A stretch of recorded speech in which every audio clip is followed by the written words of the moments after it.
Maybe you can take your nose off that damn book and help around the house, she squealed. At least take out the damn trash. Sometimes it seems to me that you love books more than your wife. Jack sighed and thought, sometimes, dear wife, sometimes, and put the book down. Damn, woman, you are in rare form for a Saturday afternoon. I can usually get through a couple of chapters before you start screaming. He stood up from his chair, staring at the novel that had consumed him for the past 2 days. Good reading, he reflected. We must continue. As he entered the kitchen, he heard M, short for Emma, tinkering around the living room, moving furniture and everything else to clean the house. He winced at the roar and sound of breaking glass. And indeed, a piercing scream crashed into his skull. Oh, God! No! He knew better than to ask, rather than give her another reason to notice how indifferent he was. What happened, honey? Oh, Jack, my crystal flamingo slipped off the table and fell on the floor. It's broken to pieces, she exclaimed. She was kneeling on the tile floor, holding the largest remaining piece in her hands. Inwardly, he smiled. He hated this monster, but he knew that it meant a lot to M. David Preston, her boss, gave it to her at her last company banquet. Thinking about Preston, Jack frowned. He knew that Preston was always sniffing around M, always giving her gifts, like that damn crystal flamingo. Trying to sound as sincere as possible, Jack tried to calm his upset wife. I'm so sorry, baby. I know how much you liked it. Wasn't this a gift from Preston? You know, the one from Santorini, Greece. M nodded, holding most of the broken pieces in the kitchen towel. Sniffling, she said quietly, Yes, that's how it was. But it's not a matter of expenses, but of mood. Preston remembered how much I loved flamingos. He always does it well. Is it going well? He asked a little too sternly. Emma turned and glared at her husband. He's good at what you seem to be lacking. He always knows what I like, she grumbled. Of course, he always knows what you like, Emma. He desperately wants to get you into bed. At that moment, Jack realized that he was in shit. Damn, it's too late now. Emma's eyes had narrowed so much that Jack could barely see those precious green irises. Her face an ugly shade of reddish yellow that almost blended in with her red hair. You jealous asshole! You never liked David. You never gave him a chance. You always believe the worst about people and think he's always trying to seduce me. Well, I'll say something right now, Mr. Jackson. It will be a long time before you find yourself in the same bed with me again. Damn long! Sleep in the guest room tonight. The rage that had been boiling inside him for a long time reared its ugly head, and Jack could not help smiling and laughing. He knew that this would only add fuel to the fire of the furnace known as Emma Marie Lee. Damn, I can't remember the last time. Damn, woman, you know, I'm thinking about the fact that we haven't had sex in maybe 2-3 months, and make love? Damn it. I don't think we've made love in the last 6 months. Maybe, hell, maybe someone else was the lucky recipient of your hidden affection. Now you definitely don't get anything from your loving husband, do you? And God knows I tried. Jack grinned and continued.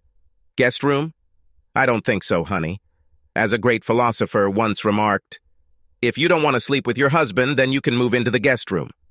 Staring at her husband, Emma blinked, her face turning pale, and quickly losing the red flush of anger. Her eyes widened, revealing those beautiful dark emerald eyes that Jack loved so much.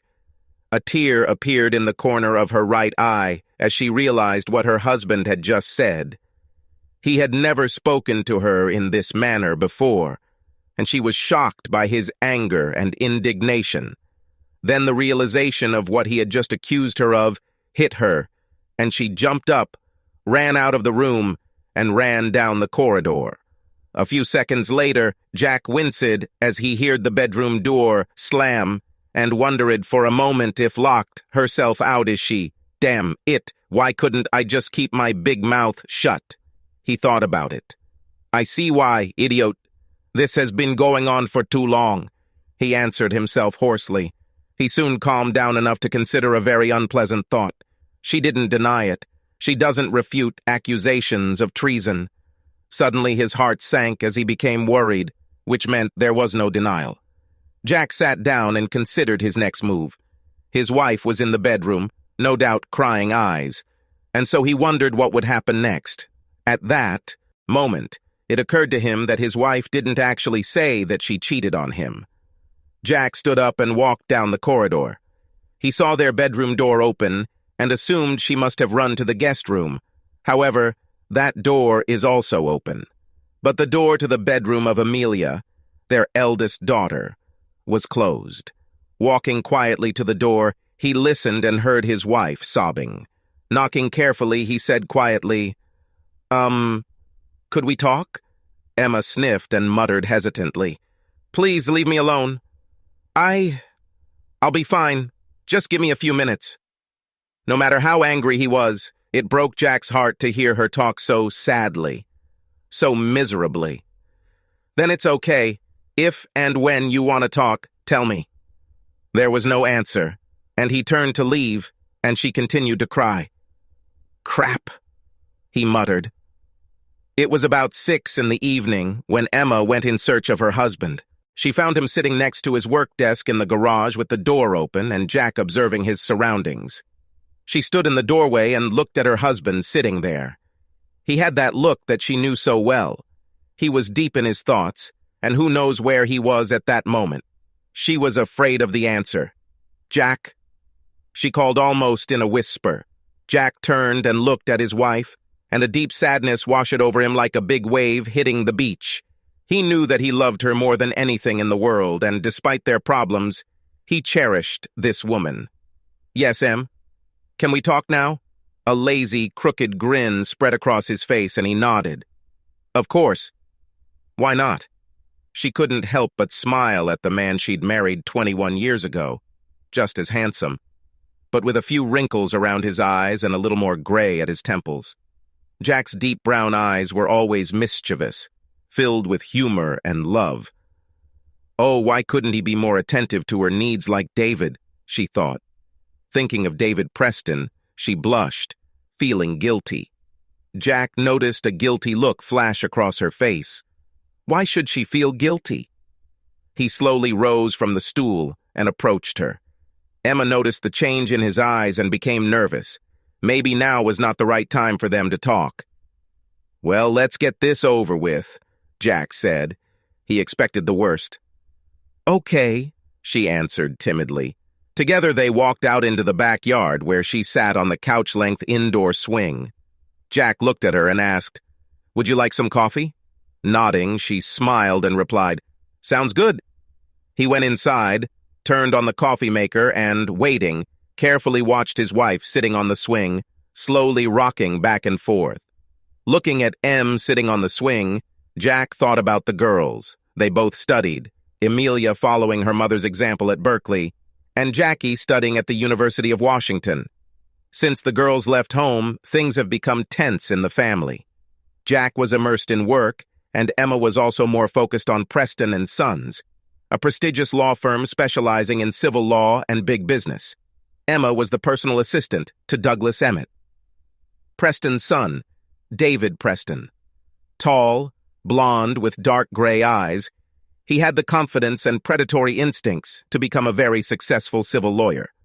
And Emma was his latest prey. Jack was sure of it. Even if Emma didn't believe it, he knew she could be so naive at times. Tensions grew between them as she became more and more immersed in her work, and Jack saw that his wife was growing distant every day. Jack poured coffee into 2 cups and took them outside, giving one to his wife. Thank you, she whispered, taking the hot cup.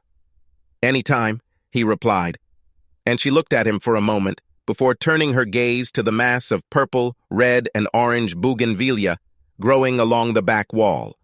Jack sat down on a stool next to the swing and waited. Sipping the hot black brew, he stared up at the sky, watching as a single stream left a wide white trail of steam across the vast blue sky, the only spot in its vastness. Jack. Yes. I'm sorry. Jack swallowed and looked into his coffee. a thin stream of steam rising from the dark brown liquid. "What are you talking about?" She closed her eyes and took a sip from her cup before answering his question. "For making you think I was cheating. I don't... Well, not physically, I guess." "Not physically?" She turned and stared at her husband, looking into his deep brown eyes. "I never had sex with him, but I was with him." Jack didn't say anything, just watched as many expressions flashed across her face. She never knew how to hide her feelings. "He invited me to dinner several times. I accepted the last 2 requests. You were in Anchorage at the time. Do you remember those 3 weeks when you were gone?" Jack nodded. Coincidentally, it was 3 months ago when he noticed that there was a chill between them. He was sent to Alaska to check for possible oil leaks and increased toxicity in the Gulf, as well as for any environmental impacts. He always called her every day when he was away and could pinpoint the exact moment when she spoke differently on the phone. She seemed worried. There was a guilty note in her voice. "I remember. You sounded different on the phone, as if something was bothering you." "Yes, I felt guilty after that first time, and last week he invited me again. I knew I shouldn't have accepted his invitation, but I agreed." "But didn't you feel guilty after the second dinner? Did you have a good time? Was he what you imagined him to be? Was he better than your humble husband?" "Jack, stop it. Yes, I enjoyed the evening, and he was a gentleman the whole time. We were just talking." "Have we talked?" Emma paused and stared into her coffee cup. "Yes, we were just talking." She knew the next question. "About what?" "About everything. We talked about the law firm, about my future, about me, and about you. We talked about girls. What about you and me?" He wanted to know how things were between the two of us. "David told me that the firm was considering promoting me to the position of executive manager of the firm and wanted to know how good our family life was." "And what?" Emma turned away, looking up at the sky. "I told him that you and I need to solve some problems. I told him..." "Told him what, Emma?" "I told David that I think you believe that your job, your career, is more important to you than your family, more important than me. I'll bet you 10-1, Emma. He suggested that I was probably having an affair, didn't he?" At first, she was going to deny that Preston said those exact words, but she nodded and said, "Yes, he said that. But please believe me, Jack. I didn't think about it for a second. I know that you will never have an affair. You will never cheat on me." He didn't say anything else. "Anything else?" There was irritation in his voice. Emma closed her eyes for a moment before continuing. "Yes, he asked me to accompany him on a business trip to Vancouver. You know what he wants, don't you, Emma? Jackson Lee, you always think the worst about people. He needs me to go with him to be his assistant during important negotiations. This is part of my new responsibilities as executive manager." Her face flushed with anger, something that had been common for Emma lately. "Okay, Emma, I understand. You had dinner with this man twice, and now he wants you to go with him for a long time?" She looked down and quietly answered, 3 days. "So, what do you want from me, my blessing?" "I don't need your blessing, Jack, but I wanted you to understand that this is just business. I know I was wrong when I agreed to have dinner with him without telling you. That's why I'm telling you now." Jack just stared at Emma. She was very confident, that was for sure. Well, it's time to finish her off.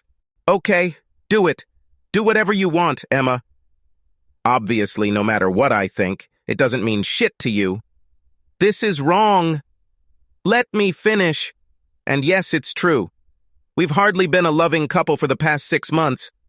I don't know why. Yes, I've been very busy with this latest project in Alaska, but before, you always understood me. Suddenly everything changed, and not for the better. I found out that you've been on 2 dates. Oh, you're sorry for not telling me, but you obviously don't regret going on a date with that jerk. Great. That's the problem. You're going on your 3-day business trip. I think I could go out to dinner with a friend a few times myself. Maybe even take a business trip back to Alaska. I think Marie would like to finally get some field experience." Emma stared at her husband. "Marie? Yes, you remember Marie? She's the new environmental engineer we hired. You met her at the last picnic. Long blonde hair, blue eyes. Remember? Emma actually remembered. Marie was gorgeous and young, and she remembered how the girl went on and on about how much she had learned from Jack. You can't be serious. You're just saying this to make me jealous.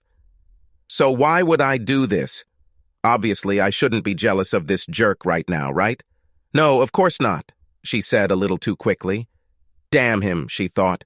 All she wanted was to be alone and enjoy the attention of a man who knew how to treat a woman. She had no intention of doing anything other than having dinner with this man. But then Jack says exactly the same thing she said, and she feels the seeds of jealousy growing inside her. Well, fine, if that's how he wanted to play it out. Okay, do what you think is best, Jack. I'm leaving this Friday and will be back on Monday. Wow, that was a bit hasty, Emma. Not much advance notice. Huh? Can you do me a favor before you go on this business trip? What? Make sure you're up to date on birth control. I don't want to feed anyone's little mouth. And make him use a condom. You don't want to contract any diseases. Seething with anger, Emma finished her coffee and stood up. I better start packing my things. She smiled wryly. Jack didn't answer. He watched as his wife entered the house. Seething with anger, he remained outside. Without warning, he growled and threw his coffee cup at the wall, shattering the china into pieces. Damn this woman, he muttered under his breath. Thursday night was Arctic in the house. It didn't matter that it was the middle of summer with typical California weather, warm and windy, freezing between husband and wife.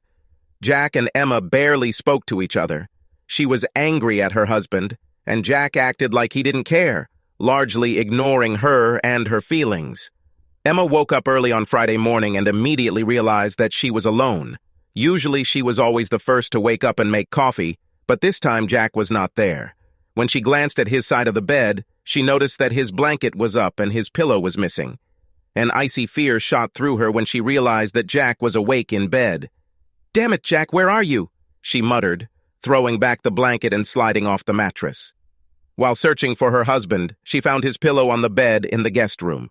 Someone was clearly sleeping on the bed, but Jack was not in the room. She quickly entered the kitchen and found the coffee maker empty. "Damn, you didn't even bother to make coffee? Jack? Jack!" There was no answer, and she became worried. Returning to the bedroom, she noticed a half piece of paper on the dresser, leaning against their wedding photo. She grabbed the piece of paper and saw that it was written in her husband's handwriting. "Emma, sorry, I won't be able to accompany you. I hope you enjoy your time with David Preston. I'm sure he will take good care of you. Better than me, you probably think. Well, I think you need that kind of attention. By the way, who besides David Preston spoke to you about this new position? Oh, and speaking of David, I have to admit, I almost confronted him about inviting a very married woman, my married woman, to dinner without her husband's knowledge. But I decided he wasn't the problem. The problem is you. It was your decision to accept both invitations. It was your choice not to tell me. And now you have decided to leave with him for 3 days. All he did was wave the carrot around. You took the bait. I'll be gone for a week, so I won't be home when you get back from your little interlude. I'll be in Valdez. Last-minute request from the company. Sorry for the short notice. If there is an emergency, call me on my cell phone. By the way, when I get back, we need to sit down and discuss who gets what. And what should I say to the girls? Have fun with Preston, Jackson, Nathan Lee." "Oh, what an asshole," she screamed, crumpling up a piece of paper and throwing it at the wall. "I'm just willing to bet he'll take Marie with him," she spat. "Well, to hell with it. 2 can play this." She stopped mid-sentence. "Sit down and see who gets what. What should I tell the girls? What the heck?" She knew exactly what he meant. She plopped down on the bed and stared at the crumpled piece of paper. Tears began to flow as she realized Jack was telling her that it would all be over if she went with Preston. Then she thought of Marie and her husband, and her eyes narrowed and her brows furrowed. "This won't happen," she thought. The plane slowly taxied to the VA aviation terminal. As soon as the plane stopped, Jack and Marie gathered their carry-on luggage and jumped out of the 12-seater plane. Half an hour later, they stood in the lobby of the Best Western Hotel. Marie stepped aside as Jack checked in at the front desk. When he returned, he handed her the key and grabbed her luggage. They entered the elevator and headed to their room. When Marie came out on her floor, Jack watched as she walked out, dragging her travel bag behind her. He wondered how she would behave tomorrow. They were to explore the waters of Port Valdez through the Valdez Channel, which flows into Prince William Sound, so it was going to be a long and eventful day. Later, sitting in a chair by the window of his hotel room, he looked out over the port of Valdez. "It's really beautiful here," he thought. An image appeared in his head. Emma looking at him with her green eyes. "Why?" he muttered. "Why would she do this?" "Marie, take the bucket. Make sure it's tied before you collect the samples." Marie Lazonde nodded and, biting her lower lip, lifted the heavy bucket from the swinging deck and shuffled to the railing, dragging the nylon rope behind her. "Ready?" She nodded, and Jack said, "Okay, go ahead." She threw the clear plastic bucket overboard, hearing a splash as it hit the surface of the churning sea. The bucket immediately disappeared under the waves, and she immediately grabbed the rope. With all her strength, she was able to pull the bucket to the surface, but ran into trouble while dragging the bucket along the hull. "Here, let me help you," Jack exclaimed, hugging the petite woman and pulling on the rope. With his help, she was able to pull the bucket onto the deck. "Good job, Marie. By the way, never be afraid to ask for help. Okay?" Nodding, she muttered, "Okay, Jack." A few hours later, they headed to the port, receiving dozens of water samples from the areas of Prince William Sound and the Narrows and, finally, Port Valdez. "How are you?" Jack asked, watching Marie rub her hands through her thick coat. "I'm fine. A little cold, probably." "Damn it, woman, I'm freezing too. I can only imagine how you cope." Marie smiled, her face almost completely hidden under a thick fur-lined hood. She sat on a bench in the wheelhouse, while Jack steered the 55-foot boat into the bay. He gazed at the shoreline of the strait as he steered the ship. Her bare cheeks flushed bright red as she inhaled the cold air. As she exhaled, she saw a vaporous mist of breath escape her lips. Jack looked back at her and said, "We'll be back at the hotel soon. Just think about enjoying a nice, hot spa experience." "Damn, I can't wait, Jack," she croaked. And she really couldn't wait. All she thought about was being with Jack Lee. She knew he was married, but at the moment she didn't care. Jack and Marie became close friends, and she knew that there were always problems between Jack and his wife. She noticed that he had been quiet for the past 3 weeks, not as happy and cheerful as he used to be. Then, suddenly, he had to travel to Alaska and survey the surrounding waters for oil leaks and toxicity levels. She was surprised when he asked if she wanted to do some field work, and she quickly jumped at the opportunity to accompany him. Maybe this was the time when she could finally crack his stone. Exterior. God knows she already tried, but he still didn't understand a single hint. A smile crossed her frozen lips as she thought, maybe today is that night. After securing the boat, they collected the samples and placed them in the laboratory before returning to the hotel. Returning, Mary and Jack entered the elevator, the doors closed, and they began to rise. "Jack? Yes, Marie? Am I attractive?" "What?" Taken by surprise, Jack could only stare at this magnificent creature. She wasn't just attractive, she was downright dangerous. Yes. Yes, you are very beautiful." "You are sure?" He saw the melancholy in those huge blue eyes. "Yes, Marie. You are a very beautiful girl. A beautiful young woman, in fact." She moved closer to him, her large parka unbuttoned, revealing her toned body beneath the thick sheath. "Do you find me attractive?" He knew where this would lead. He smiled to himself. If he weren't married, he would have done everything to have this incredible creature look up to him, but he was married and still loved Emma. "Marie, I find you extremely attractive and very dangerous for an old married man like me." I know things haven't been great between you and Emma lately, Jack.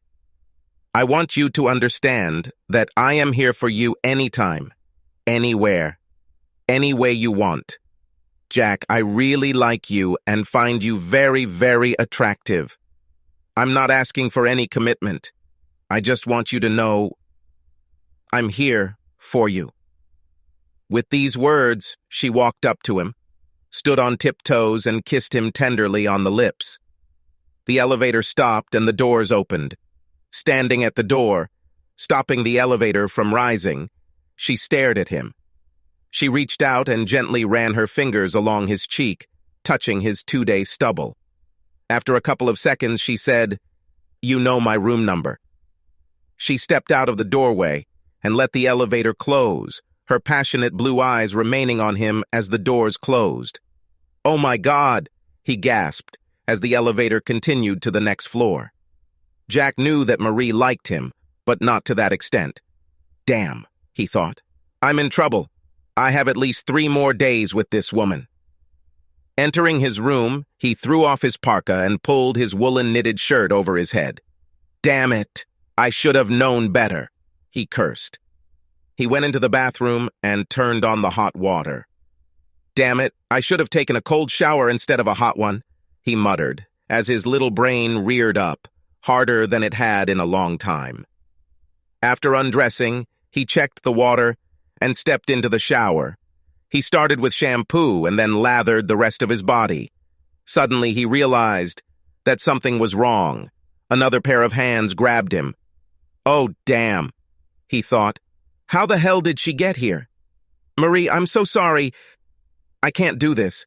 I am happily married to... He stopped in his tracks, turning to face her. Marie, I don't think so, Buster. You are mine and will remain mine. Understand? Emma. How? I thought you were in Vancouver with Preston. He stared at her naked figure standing in front of him, his eyes following the water that ran down and around her stunning breasts.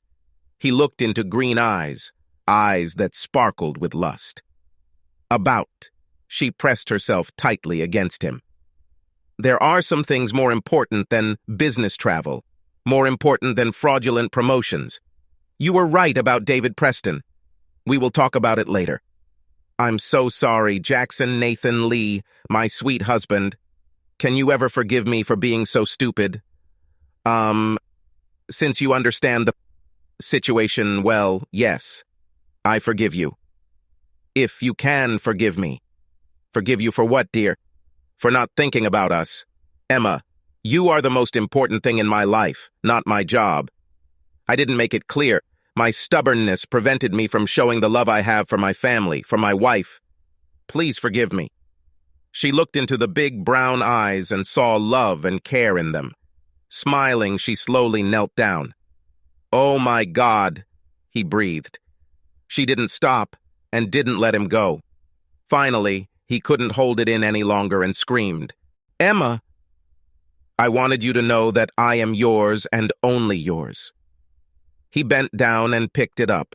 Holding her tightly to him, he pressed his lips to hers, his tongue curling around hers. All he knew was that he loved this woman. After they dried themselves with a towel and continued their renewed love on the bed, there was a faint knock on the door. Jack knew who it was, and apparently his wife knew too. She smiled and whispered, I'll just be there for a second. Grabbing her robe, she shuffled to the door and looked through the peephole. Marie took a shower and put on her sexiest braless outfit, wearing a bright red sleeveless tight pullover over a very short white skirt.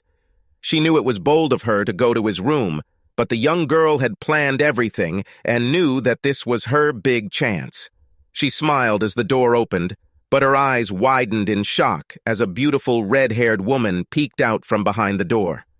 Marie, it's so nice to see you. I'm very sorry, but Jack is still unavailable. Understood? Marie couldn't say anything. She nodded and stared at the gorgeous, red-haired woman with piercing green eyes. Smiling, Emma closed the door. She closed her eyes and took a deep breath. She realized how close she had been to losing the only man she had ever loved. After reading his note, she realized what she needed to do. She first called David Abrams, Jack's boss, and quickly arranged a flight to Valdez, Alaska. Next, she called Douglas Emmett Preston and asked about the position of executive director offered to her by his son David. Mr. Preston knew nothing about this.